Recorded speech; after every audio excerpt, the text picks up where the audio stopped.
લક્ષ્ય ન્યૂઝ, એક નજર, એક લક્ષ્ય. કડીના નવાપુરા ગામમાં ગામ સભામાં ઘર્ષણ થયા બાદ સાંજે નંદાસણથી બાઇક પર દુકાનથી ઘરે જતા યુવક જયેશ પટેલ પર ગાડી લઈ આવી લાકડી ધોકા વડે હુમલો કરતા યુવકને ઈજાઓ થતાં હોસ્પિટલ ખસેડવામાં આવ્યો હતો, જેમાં યુવકને અરજીઓ કરી હોય તેને જોઈ લઈશ તેમ કહી ધમકાવ્યો આપનાર તેમજ ગાડી લઈ આવી લાકડી વડે હુમલો કરતા હોય, જેથી રાત્રે ગ્રામજનોએ નંદાસણ પોલીસ સ્ટેશનમાં પોલીસ વિરુદ્ધ સૂત્રોચ્ચાર કરી મહિલાઓએ સાજિયા બોલાવ્યા હતા. આ બાબતે મોડી રાત્રે ફરિયાદ નોંધાઈ હતી, જેમાં નંદાસણ પોલીસ સ્ટેશનમાં પ્રકાશભાઈ જામાભાઈ રબારી, કિરણભાઈ જામાભાઈ રબારી, ઉમંગભાઈ વાઘુભાઈ રબારી કાળા કલરની સ્કોર્પિયો ગાડીનો ચાલક વિરુદ્ધ ફરિયાદ નોંધાઈ હતી. અહેવાલ કનુભાઈ પટેલ, નંદાસણ.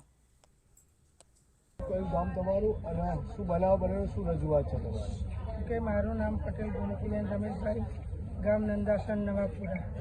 આજે અમારે સવારે ગામ સભાની મિટિંગ થઈ હતી, તેના અંગે બધી ચર્ચાઓ ખાલી કરવાની હતી. ખાલી અમારા ગામના સાહેબ ઊભા થઈને ખાલી વાત રજૂઆત કરી રોડ અંગે. એમાં એક માણસ ઊભો થઈ ગયો અને કે રોડ આજે નહીં બને, કાલે નહીં બને.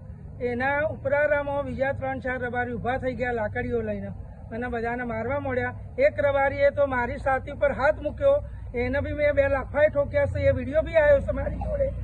અને એ લાફાઓ મારો છોકરો મને છોડાવવા આવ્યો છે.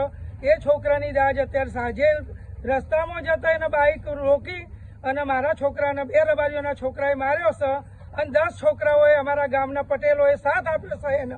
તો મારો નિર્ણય જોઈએ કે આ છોકરાને શા માટે માર્યો. એક તો એ મારી ઇજ્જત લૂંટવા આવ્યો હતો, બપોરે મારી છાતી પર હાથ મૂક્યો હતો અને ઉપરથી મારા છોકરો મને છોડાવે છે, છતાં એ છોકરાને અત્યારે ઘા કર્યો. તમે ત્યાં પોલીસ સ્ટેશને આવ્યા, શું રજૂઆત છે તમારી? બસ મારા છોકરાને માર્યો શા માટે, ઉપરથી ગુનામાં એ છે અને મારા છોકરાને એમણે હાથ ઉપાડ્યો નહીં. મારો છોકરો કઈ બોલ્યો નહીં અને અત્યારે એનો હાથ કે પગ હું તો હજુ જોવા નહીં જઈ, પણ સમાચાર લીધા છે કે મારા છોકરાના 2 હાથ ભાગીનો કે છોકરો ભાનમાં બી હજુ નથી આવ્યો. મારા મા થઈ સાથે પથ્થર મૂકીને હું બોલું છું. અત્યારે મારો છોકરો દવાખાને મારે કેસ કરાવવો પડ્યું છે એમના જોડે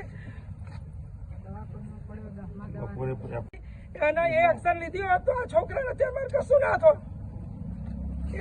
એ કેસ આ લોકોએ રોડી વાળ્યો, પૈસા ખવડાવી દીધા અને કેસને રોડી લીધો છે. ગામની અંદર પોલીસ બંદોબસ્ત ગોઠવવામાં આવ્યો છે કે કેમ? કશું કોઈ સગવડ હજુ આપી નહીં. સભાની પોઝિશન બની હતી પણ હજુ નહીં એ લોકોને કઈ ડિસિઝન લીધું, નહીં એ લોકોને પકડવા આવ્યા કે નહીં એ લોકોને કશું કહેવાય કે નહીં અમારા લોકોને કશું કહેવાય. ક્યારે કેસ રોડી વાળો એ ભાઈ અમને ખબર નહીં. મારો છોકરો સાંજે 4 વાગે દુકાને આવ્યો છે.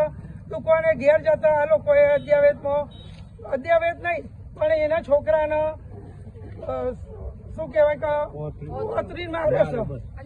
અને એ છોકરાના 2 ગાડીવાળા છે, એ અમારી એક દેરાણીએ પણ એને જોયો જ છે. એ ગાડી બી જોઈએ, 2 છોકરાઓને જોયા અને એના લાઇટ બી થઈ ગઈ હતી. ઘા કરવા માટે ગમે ના મારા નવાપુરાના છોકરાને ઘા કરવા માટે બેઠા છે. અને જેલમાં જઈને આવ્યો ને એના પછી આના ચાલુ. બીજું કોણ બોલશે?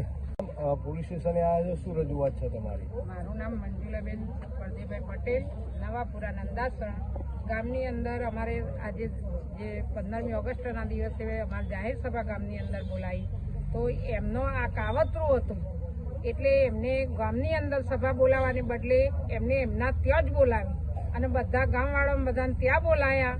અને ત્યાં બોલાવીને અમે જે રજૂઆત કરી એ પહેલાં તો એમને લાકડીઓ બધું તૈયાર જ કરી રાખ્યું હતું મારવા માટે. અને એવો ઝઘડો થયો ને એવી જ લાકડીઓ લઈને હામા થઈ ગયા. તો ગામવાળા બધા આવીને એનો મામલો ઠારે પાડ્યો. તો એ અમે કેસ કર્યો, સુરક્ષા માગી, તો ગામની પોલીસે એમને સુરક્ષા ના આપી અને એમની બાજુ સુરક્ષા પોલીસ બિહાર દીધી. અને આ છોકરાને જ્યારે સવારે આ છોડાવવા જોઈએ એની કાકીનો, એટલે અત્યારે એમને છેતરીને ઘા કર્યો. અને આ જે પ્રકાશભાઈ જામાભાઈ છે પહેલા એ પોલીસ કેસમાં ફસાયેલો, રૂપિયા ખવડાવીને છૂટ્યો છે અને ફરીને એ જે દિવસથી છૂટ્યો ને એ દિવસથી પ્રોબ્લેમ નવાપુરાની અંદર આ ના જ છે. અમારો આ 3જી વખત આ પ્રશ્ન બન્યો. કોને ઈજા કોને થઈ છે? શું બનાવ હતો સાંજે? જીગાભાઈને એમને ઓતરીને માર્યો. આ જે બેન બોલ્યા એમને એમના જેઠનો છોકરો. સવારે અમારે ઝપાઝપી થઈ આમને સોડાવા જ્યાં જીગાભાઈ એની દાજ અત્યારે શોધના છેતરીને કાઢી એમને શું રજૂઆત તમારી શું છે પોલીસ સ્ટેશને તમે આવ્યા છો બધા પોલીસ સ્ટેશને અમારા છોકરાને એમને માર્યો તો અમને એનો ન્યાય મળવો જોઈએ અને જેને માર્યો છે એ જે ભાઈએ માર્યો છે એને હાજર કરો પોલીસ થાણામાં અને એને કડકમાં કડક સજા થવી જોઈએ. જિંદગીમાં કોઈ દિવસ આવું બીજી વખત ના કરે. છેતરીને માર્યા તો એને મારવું તો કરવું તો સવારે જે જાહેર સભા હતી એ વખતે ના કરે. અત્યારે શા માટે એને છેતરીંગ કર્યો? પટેલાના ડખામાં રબારીઓ અને અમારા પટેલના ડખામાં રબારી ના જોવો ના જોવો ના જોવો. સરપંચ કોને કહેવાય? ગામનું હિત કરે એને સરપંચ કહેવાય ને કે સરપંચ બનવાની એનો હક જ નથી. અને ગામની અંદર એ સરપંચ જોવા જ નહીં. અમારે સરખો ન્યાય અમારે મળવો જોઈએ એ માટે અમે પોલીસ થાણામાં આવ્યા છીએ. અને અમારા છોકરાને વાગ્યું છે અત્યારે 10મા દવાર પડ્યો છે તો અમે અત્યારે પોલીસ થાણામાં આવ્યા છીએ તો અમને કોઈ ન્યાય પોલીસ હાલવા તૈયાર નથી. અમે 2 કલાકથી અહીંયા બેસી રહ્યા છીએ તો અમને કોઈ ન્યાય મળ્યો નથી પોલીસ થાણામાં.